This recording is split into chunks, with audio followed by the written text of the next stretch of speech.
Bueno, la enfermedad de Crohn es una enfermedad inflamatoria que puede ocurrir de, mm, en diferentes partes del intestino, tanto en el intestino delgado de preferencia, pero no está exento el intestino grueso. Como toda enfermedad que tiene un componente inmunitario, la causa es idiopática o desconocida. Puede afectar cualquier porción del tracto gastrointestinal, pero una vez más lo repetimos, generalmente ataca lo que es el intestino delgado en su porción terminal. Generalmente tiene una preferencia por el ilion terminal y parte del colon ascendente. La siguiente, por favor. Podemos hablar de incidencia y epidemiología. Es muy importante este aspecto porque en verdad en nuestro medio los casos son muy raros, pero sí se presentan algunas veces.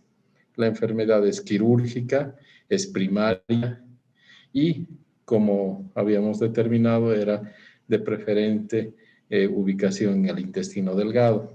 La incidencia anual va entre los 3 a 7 casos por cada 100.000 habitantes. Tiene una máxima incidencia en los países anglosajones, Norteamérica y norte de Europa.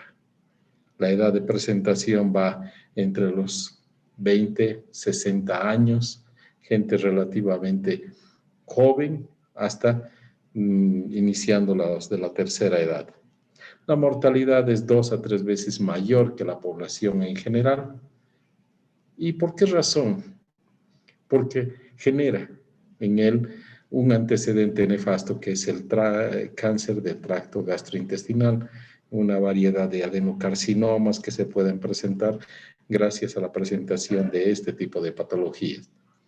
Como verán, ocupa el primer lugar. Luego está la sepsis como causa de mortalidad, complicaciones de tromboembólicas y trastornos electrolíticos, en realidad trastornos hidroelectrolíticos. Afecta por igual a ambos géneros, sexos. El riesgo se duplica en pacientes que fuman tabaco. Los grupos étnicos que más atingidos por este tipo de patologías, ya habíamos dicho que eran anglosajones, gente de raza blanca, caucásica, y en estos están los judíos como máximos exponentes. Tiene un componente familiar, por eso es que se denomina asociación familiar. La siguiente, por favor. ¿Cuál es la etiología? Ya habíamos dicho de que era idiopática o desconocida, pero no están exentos algunas razones en las cuales podemos nombrar las causas infecciosas, tales como aquella persona que enfermó virus del sarampión tiene más tendencia a desarrollar la enfermedad, por supuesto, si es que también es de origen anglosajón o caucásicos. Otra de las infecciones que predisponen a la aparición de este tipo de enfermedades son aquellos portadores del Mycobacterium paratuberculosis. Hablamos mucho de las causas inmunitarias como una de las causas más importantes etiológicamente hablando. Aquellos que tienen una influencia de los factores de necrosis tumoral, el IL-1, IL-2, IL-8. La presencia representa más un efecto que una causa. La verdad es que aquellas personas que tienen enfermedad de Crohn, en ellos se puede observar un incremento de este tipo de marcadores. Las causas genéticas que podemos nombrar son aquellos que tienen variantes alélicas en el CARD15NO2, que representa un riesgo 40 veces mayor. Son, pues, estudios nucleares los que se hacen, entonces se determina como una forma de explicación a la aparición de la enfermedad. La siguiente.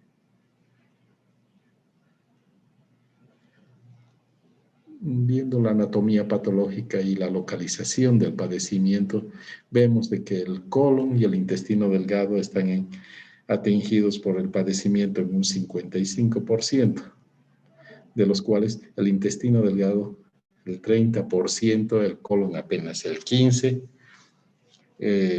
la zona perirrectal y perianal apenas un 4%, casi no es significativo, ¿no?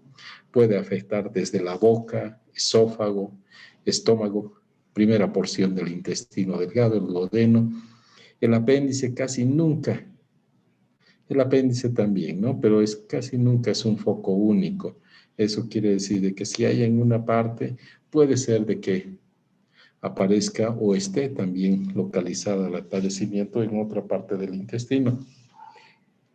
Lo característico es la ausencia de la lesión rectal. Habíamos hablado de que apenas tiene 4% de presentación, cosa que se puede considerar de que no es una constante la presencia. La región ileocólica en la afección es la más común. Dejémonos claros en este concepto. La región ileocólica es la más afectada. La siguiente. ¿Cuáles son los rasgos anatomopatológicos a la macroscopía? Las lesiones que provocan la enfermedad de Crohn son úlceras aftosas superficiales de la mucosa, inflamación transmural de la mucosa y úlceras lineales que producen trayectos fistulosos. Este es un patrón un tanto muy singular del padecimiento, las fístulas transversales con islotes de la mucosa normal y áreas salteadas. Tiene un aspecto muy importante este concepto, adoquinado o de empedrado. Le da la característica patognomónica de la presentación de la enfermedad en su rasgo macroscópico. Parece un empedrado todo este tipo de lesiones que se presentan en la mucosa. La siguiente. El hallazgo a la exploración cuando se abre el abdomen, una laparotomía, se ven, como ven en las imágenes en la parte inferior de la diapositiva, asas intestinales engrosadas, tienen un color rosa grisáceo o rojo púrpura, son empastadas con unas zonas de exudado espeso, blanco grisáceo con fibrosis de la serosa. También acompaña a este tipo de descripción el engrosamiento del mesenterio y la estrechez del segmento afectado a modo de una estenosis. Como verán, las lesiones son importantes en el intestino, imposible no darse cuenta de que se trata de una enfermedad en la cual hay que tener siempre, estar presente. Siguiente. Los rasgos microscópicos, después de haberlos visto en vivo y en directo, vemos de que el infiltrado inflamatorio crónico de la mucosa y de la submucosa se extiende transmuralmente. Casi todo el espesor de la pared está afectado. La lesión histológica característica son los granulomas, pero en este caso no son caseosos, tales como en la tuberculosis, sí son caseosos, en este caso no lo son, con células de Langerhans también presentes en la anatomía patológica microscópica y la aparición tardía en la pared intestinal o en los ganglios linfáticos regionales. Este concepto de la lesión histológica es muy importante. La siguiente. El diagnóstico diferencial de la enfermedad de Crohn se la debe hacer en esencia con un padecimiento que se parece mucho. Hablamos de la colitis ulcerosa, que tiene otro tipo de etiología, pero tiene rasgos tanto clínicos como anatómicos muy similares, pero que sí hay que tomarlos en cuenta para su diferenciación. Decimos de que tanto en la colitis ulcerativa como en la enfermedad de Crohn, la diarrea está presente. es un aspecto común a ambos padecimientos. La fiebre también está presente en ambos, pero sí, hablando en términos semiológicos, el dolor abdominal en la colitis ulcerativa no es tan frecuente, pero sí en la enfermedad de Crohn, donde se presenta dolor frecuente en un 80% de los pacientes. 8 de 10 todo el tiempo tienen dolor. La sangre en las heces, en la colitis ulcerativa, no es frecuente, pero sí es poco frecuente en la enfermedad de Crohn. Se manifiesta cuando afecta al colon o al intestino grueso, ¿no es cierto? Entonces, como habíamos dicho, no solamente afecta al intestino delgado, sino al grueso. Si tomo una de estas partes del colon distal, pues se presenta con algo de sangrado en las heces. La anemia suele ser permanente y se intensifica durante todos los brotes. La anemia está presente en ambos.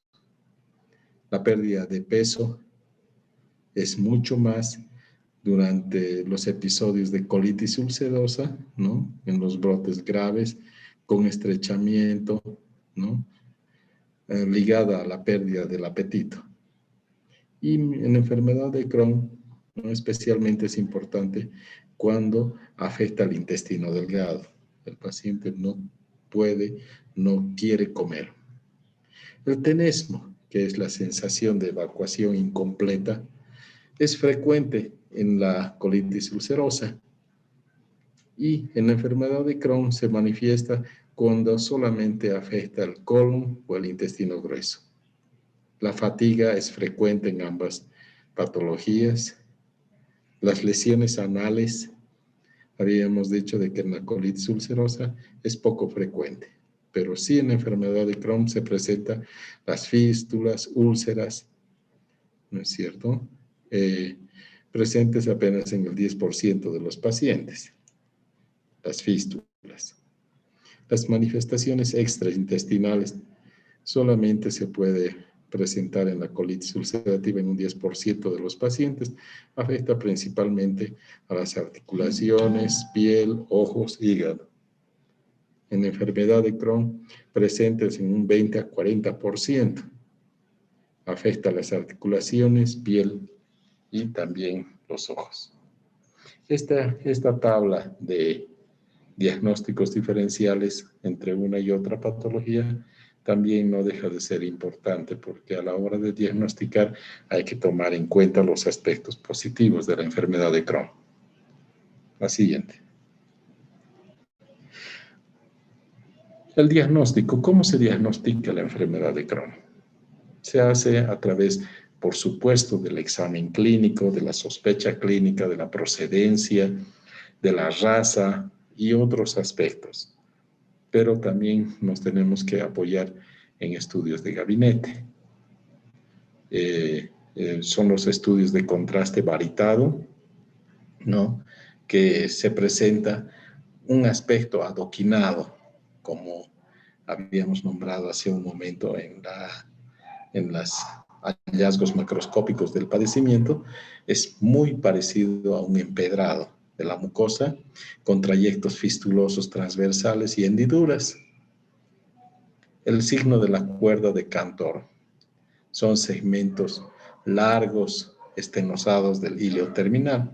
Vemos en la imagen inferior derecha el primer aspecto, que es el adoquinado, empedrado.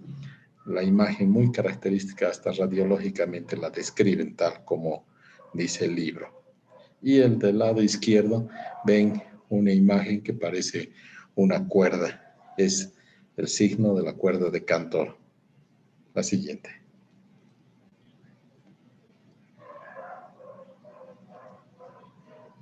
Seguimos con los procesos diagnósticos. No se debe de olvidar de que el gold estándar también dentro de los estudios para el diagnóstico definitivo de este padecimiento es la endoscopía. Incluyen manchas eritematosas, mucosas con efecto de enfermedad, friabilidad, úlceras, zonas de estrechez o estenosis. Vemos úlceras profundas en el colon sigmoides, en lo que va de las imágenes inferiores. Es en verdad una lesión muy característica de la enfermedad de Crohn. Nosotros no lo tenemos muy presentes solamente por la casuística, ¿no? Dado la región en la cual de nosotros provenimos y ocupamos. La siguiente. La tomografía ocupa uno de los estudios, un lugar muy importante dentro de los estudios, donde se va a evidenciar tomografía axial computarizada, engrosamientos transluminales notables. Ahí donde están las flechitas vemos toda esa zona blanca que parece un cordón grueso. Es engrosamiento, es simplemente un edema. Facilita el diagnóstico de las complicaciones extramurales. Otro de los estudios es la ecografía. En este caso, su valor está bastante discutido porque se interpone mucho gas, aire y las imágenes no son concluyentes. Pero sí, la biopsia, una vez que se hace la endoscopía, pues es mandatoria. Biopsias del segmento afectado nos va a dar las características microscópicas y el diagnóstico definitivo.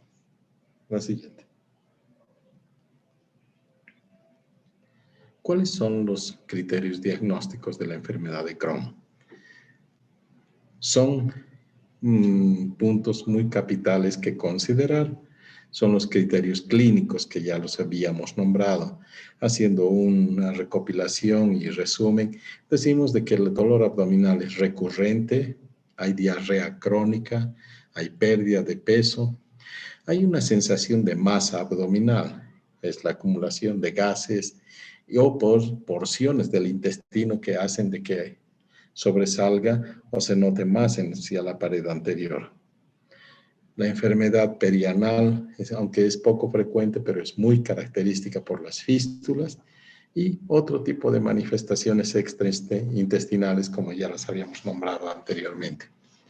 Pero los criterios radiológicos también los acabamos de ver, son las úlceras, las longitudinales, pólipos, proceso inflamatorio, edema, el cambio de calibre de la luz del intestino con estenosis, en otras porciones dilatación y en otros casos las fístulas se logran ver. ¿Cuáles son los criterios endoscópicos? La afectación del colon con presencia de aftas, ulceraciones lineales profundas, serpentiginosas, la característica del empedrado, estenosis, orificios fistulosos, pseudopólipos, pólipos. La extensión es variable en el recto y con el recto frecuentemente no es afectado. La afectación del ileum con aftas, úlceras y estenosis, como es en el segmento más afectado, ¿no? Criterios anatomopatológicos mayores es la inflamación transmural, ¿no? Con granulomas no caseificados, agregados linfoideos. Esos son los criterios que hacen diagnósticos. Y los criterios menores anatomopatológicos son inflamación de la submucosa con una arquitectura epitelial conservada, retención de moco y proceso inflamatorio mínimo. Y las fisuras. Estos son los criterios diagnósticos de Lennard-Jones en la enfermedad de Crohn. Cuando tengamos que considerar criterios diagnósticos, siempre lo nombramos a este señor, Lennard-Jones. La siguiente.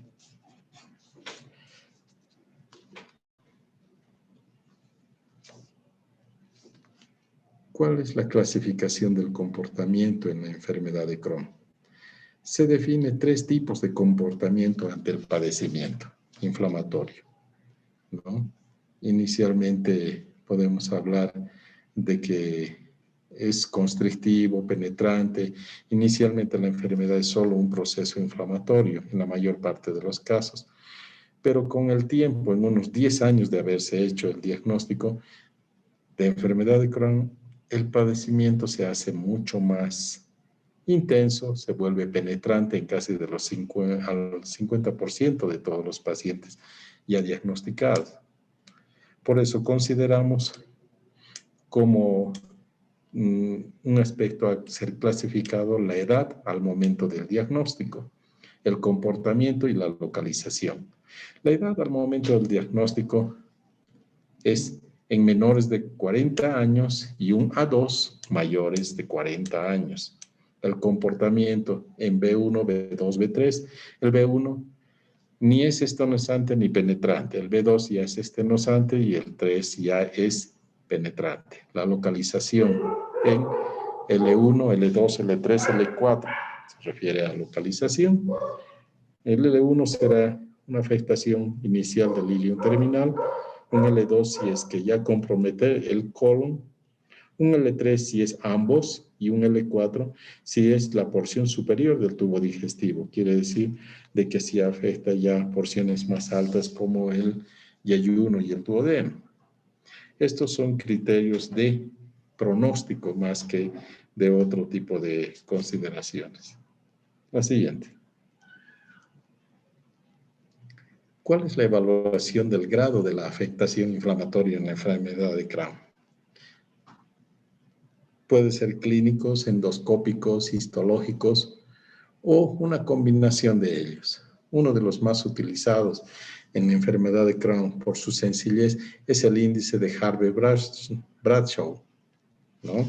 Donde podemos evidenciar aspectos muy puntuales, tales como el estado general del paciente, calificado en puntos, el dolor abdominal, el número de deposiciones líquidas diarias y otros si es que hay sensación de masa abdominal y, por supuesto, las complicaciones.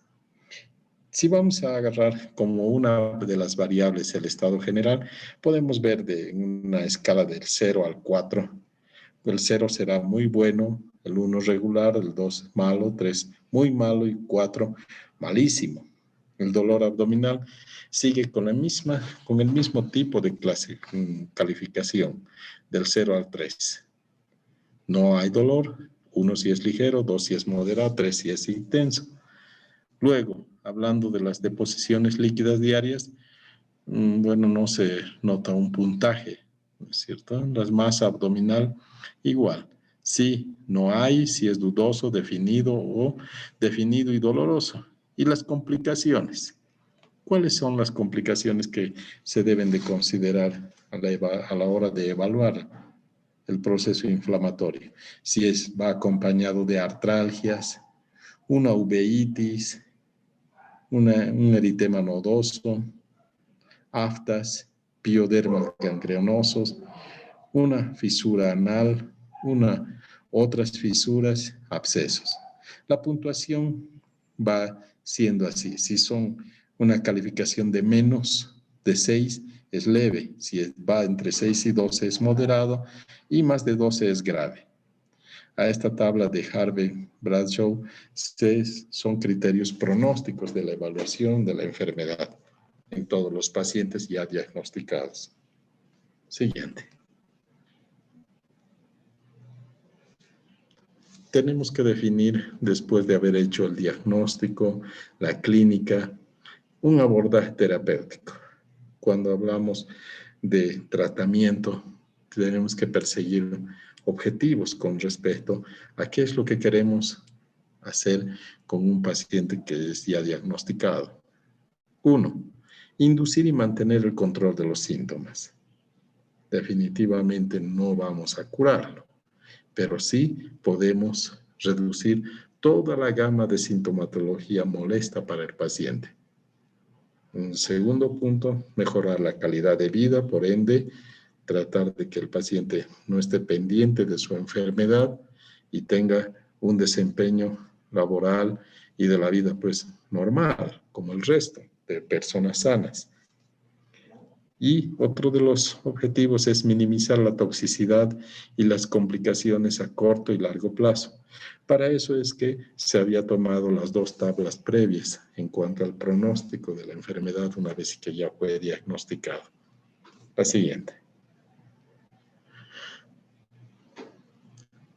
¿Cuál es la terapéutica médica entonces que debemos recomendar? Primero, si existe un compromiso iliocecal con una actividad moderada, tenemos que pensar de que todo proceso inflamatorio, ¿no?, tiene una línea secuencial de terapéutica y en eso está los corticoides, ¿no?, como la prednisolona, budesonide, asociado a antibióticos. Todo proceso inflamatorio también concurren procesos o células inflamatorias que van a generar necrosis y calcificación. Para eso, para evitar esto, pues nosotros hacemos quimioprofilaxis. No existe, además, consenso en este punto de la terapia nutricional, antibióticos, infliximab y cirugía. Todavía en este tipo de situación el paciente se puede esperar con respecto a estas últimas recomendaciones. Muchos no tienen por qué esperar, entonces existe divergencia de opiniones y es válido aplicar tanto el uso de corticoides como las otras alternativas en esta fase.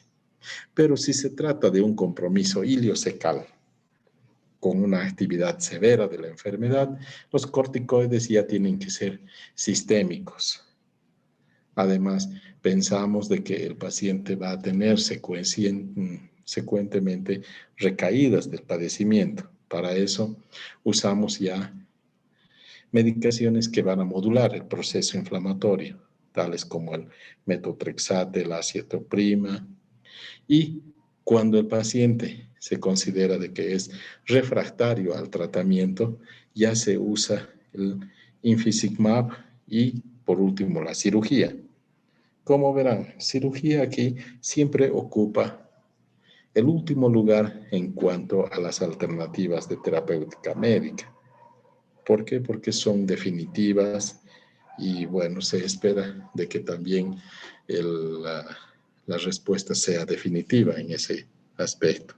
Definitiva si es buena o no es buena. Sigamos. El tratamiento quirúrgico. Vámonos, después de haber ensayado toda la gama de tratamiento médico con corticoides, antibióticos, inmunomoduladores, pues llega el momento de pensar si el paciente requiere un tratamiento quirúrgico.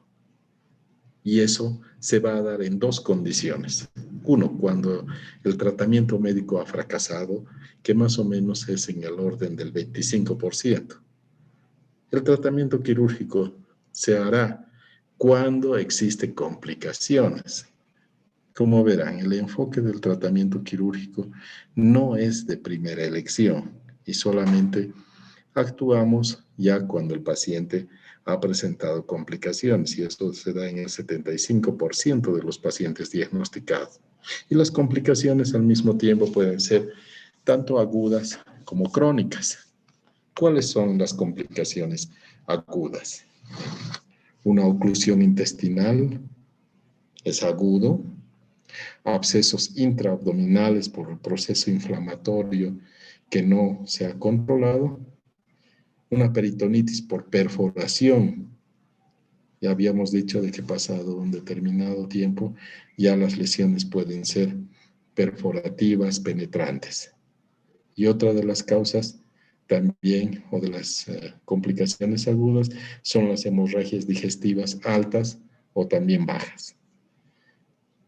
Pues el tratamiento quirúrgico en estos casos está plenamente pues condicionado a solucionar la complicación, no así la enfermedad.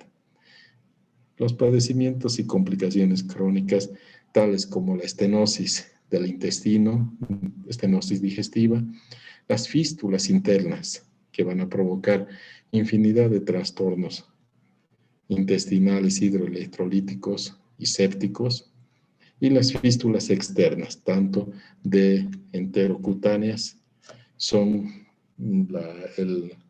con las complicaciones más temidas del padecimiento. Cuando vemos pacientes con portador de fístulas, siempre pensamos en esta nosología. La siguiente.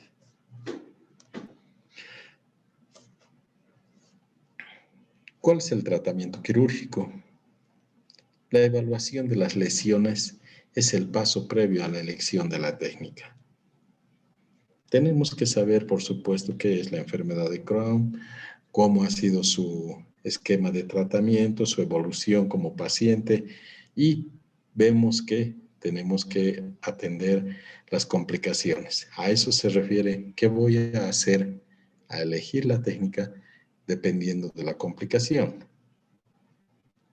El tipo de operación varía según la ubicación de la lesión, así como las características, ¿no?, nutricias del paciente. A veces son pacientes que están pues desnutridos, tenemos un pronóstico malo, ¿no es cierto?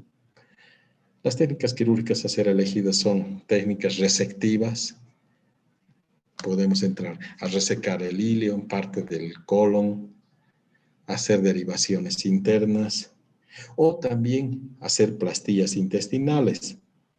Y por último, bypass intestinales, comunicaciones artificialmente realizadas, ¿no?, para saltar el proceso inflamatorio, y no está exento de que el paciente tenga ostomías de descarga, ya sean del intestino delgado o del intestino grueso. Para eso serán ileostomías, yeyunostomías o colostomías de diferente ubicación. Esto con el fin de siempre habilitar el tránsito intestinal. La siguiente. En este punto podemos nombrar una de las técnicas más usadas según la ubicación. Habíamos dicho de que la enfermedad de Crohn atinge lo que es el ilion terminal y parte del colon ascendente, incluye el ciego y parte del colon ascendente. Para eso, pues, estamos para hacer una iliocolectomía, ¿no? Es la resección del ilion terminal y parte del colon derecho, así como muestra la imagen A de abajo. Esa sería una iliocolectomía, la resección del ciego más allá de los 3 centímetros de la válvula iliocecal, siempre con margen de 3 a 5 centímetros posterior al proceso inflamatorio. Esto se pudiera parecer mucho a lo que hacen en oncología quirúrgica, tomar márgenes oncológicos, pero en este caso son márgenes inflamatorios, siempre de 3 a 5. La anastomosis y la reconstrucción del tránsito intestinal son términos laterales o laterolaterales, dependiendo del paciente y dependiendo del gusto y de la técnica que maneja el cirujano. Si se hace una iliocolectomía, pues podemos salirnos con una ostomía afuera de descarga en una fase inicial, o si las condiciones son buenas, podemos hacer anastomosis internas como una iliotransverso anastomosis, como ven en la imagen B. Sigamos. Otra de las técnicas que se usa mucho es que si encontramos en la laparotomía exploradora segmentos inflamatorios con las características antes señaladas, a eso se llaman resecciones segmentarias, ya sea un segmento de yeyuno, un segmento de ilion, un segmento de colon, pues hay infinidad de hallazgos que hay que considerar a la hora de hacer resecciones segmentarias, siempre con la idea de hacer anastomosis en el mismo tiempo. Está indicada en las lesiones segmentarias alejadas de la válvula iliocecal, yeyuno, ilio, En los lugares donde se ha establecido fístulas internas o fístulas externas, la resección siempre considerando márgenes inflamatorios de 3 a 5 centímetros. La restitución del tránsito se hace mediante la anastomosis ya del gusto del cirujano y la necesidad del paciente. Términos terminales, laterolaterales, términos laterales e infinidad de técnicas que se puedan hacer para restituir el tránsito intestinal. Lo siguiente.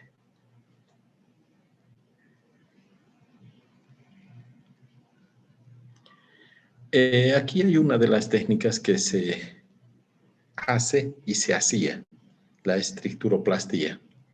Se refiere a todo tipo de intervención quirúrgica donde no es necesario resecar el segmento intestinal, afectado en este caso por una estenosis, ¿no es cierto?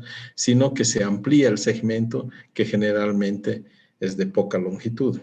Ahí tenemos la técnica de Heinicke-Mikulicz, que también este nombre me trae mucho a la memoria de cuando en las piloroplastías tipo Heinicke-Mikulicz se hacían para ese píloro estenosado, teníamos que hacer un corte y suturar al lado contrario, cosa que se ampliaba la luz intestinal, como veremos luego.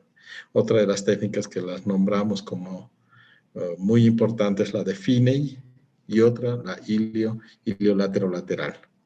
También están las reconstrucciones isoperistálticas, anisoperistálticas o antiperistálticas, las iliocólicas laterolaterales y estricturoplastías laterolaterales. La siguiente. Aquí hablamos de la técnica de Heinicke-Mikulicz. Es conocidísima esta técnica, como verán en las imágenes de la primera de la izquierda. La técnica es muy sencilla. Se incide sobre la zona estrecha en una longitud de 2 a 3 centímetros. Nunca tiene que ser mayor a 10 centímetros porque ya no alcanzaría, ¿no? La evaluación mediante la observación directa y con la palpación de zona en balón. Vemos que en la imagen A se ha hecho una incisión sobre la zona estenosada. Luego se agarra sus dos bordes mediales y se modifica el trayecto y se sutura en ese sentido. Como verán, la secuencia de la imagen A, B, C y D muestra con lujo de detalles cómo es que una zona estrecha la podemos hacer una zona muy amplia. Esa es la técnica de Heinicke-Mikulicz. Pero cuando hay estenosis, en el caso de estenosis próximas, lo mejor es hacer una sobrecabalgadura del asa, como vemos en las imágenes de abajo, la A, B, C y D. No es muy difundida esta técnica, pero pues para zonas estrechas sí vale la pena considerarlo. La siguiente. Otra de las técnicas que mostramos es la de Finney. Es la estricturoplastía larga. Está indicada en estenosis mayores ya de 10 centímetros, pero no se aconseja mucho, ¿no? Porque recidiva, se estenosa nuevamente, entonces como que nos quedamos con la primera técnica si es que no existe mucha complicación. Como verán en la imagen A, se sutura con puntos cerosos totales y se amplía el sitio de tránsito intestinal y se sutura. Pero esto, pues la imagen B se puede estrenosar mucho más que a un inicio. Por eso es que se va dejando cada vez. Los cirujanos hemos abandonado un poco, lo digo por nuestro medio, estas dos técnicas. Nos abocamos a hacer resecciones y siempre considerando márgenes, ¿no? Y bueno, siempre decimos, va a ir bien y evaluamos para eso las condiciones generales del paciente. La siguiente.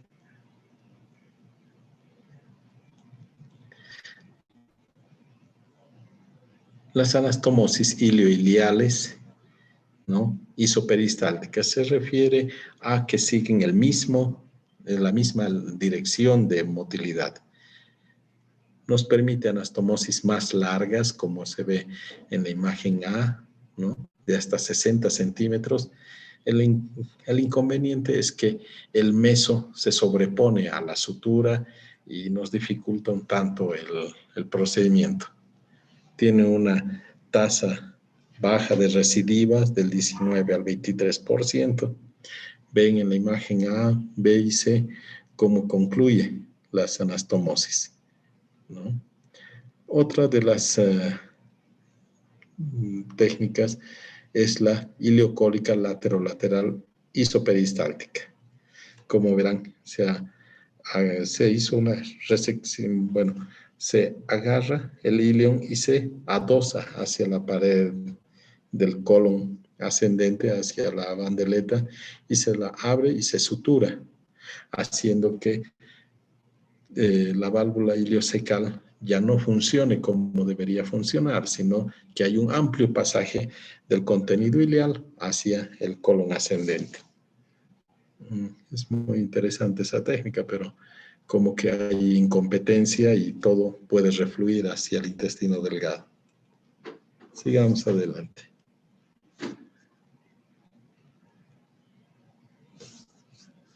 El tratamiento quirúrgico de urgencia, ¿cuál es en esta patología? Ya habíamos dicho de que nos reservamos para técnicas de urgencia.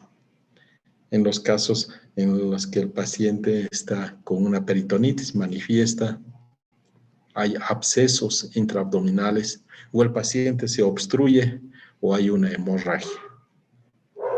En este tipo de momentos no se suele considerar el hacer plastillas de ninguna manera, sino cirugías resectivas, evacuatorias, cirugía de control de daños, ostomías o hemostasias y demás. Lo que se va a hacer en el tratamiento quirúrgico de urgencia es cirugía de control de daños. Importante.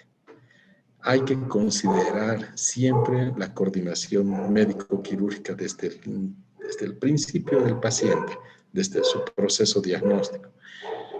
Lo ideal es estabilizar al paciente porque no es un paciente que estando sano pues vino a hacerse operar urgentemente, ¿no? Sino de que ha sufrido durante bastante tiempo una serie de complicaciones hidroelectrolíticas, nutricionales y hasta de humor y de carácter. El paciente no está pues en su mejor momento. Los corticoides suelen enmascarar la sintomatología y aumentan las complicaciones infecciosas. Hay que informar la posibilidad siempre de que al paciente puede salir con ostomas, ya sea una ileostomía, una colostomía, y decirle si esa ostomía es temporal o va a tardar mucho más tiempo para que se le restituya el tránsito intestinal. La siguiente. Bueno, en el tema de hoy, con respecto a la enfermedad de Crohn, sería esos aspectos más básicos que considerar. Son aspectos importantes que hacen del abdomen agudo quirúrgico siempre difícil el diagnóstico. Al paciente hay que diagnosticarlo desde que cruza el umbral de la puerta de la consulta, ver qué características hasta raciales tiene, porque eso nos va a guiar a un diagnóstico un tanto más cercano y sabremos qué hacer. Bueno, hasta el día de mañana. Espero que hayan aprovechado la clase y muchas gracias. Buenas noches. Gracias, doctor. Buenas noches.